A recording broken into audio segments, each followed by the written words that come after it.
আসসালামু আলাইকুম সম্মানিত ভিউয়ার্স।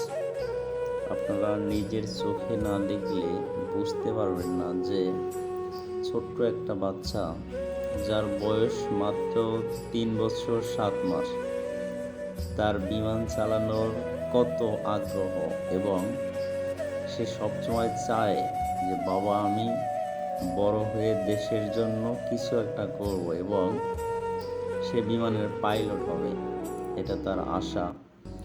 তো সেই ইনিশিয়েটিভ নিয়ে তার একটু ছোট্ট ভিডিও ক্লিপ বিমান চালানোর। আপনারাও যদি কখনো ছোট বাচ্চাদের আগ্রহ দেখে উৎসাহিত করেন তাহলে দেখবেন পরবর্তীতে তারা অনেক ভালো কিছু করবে। ছোট বাচ্চাদেরকে সবসময় আপনারা আগ্রহ দেখাবেন, তাদেরকে কখনো থামিয়ে থাকতে দেবেন না, নতুন নতুন জিনিস আবিষ্কার করতে দেবেন।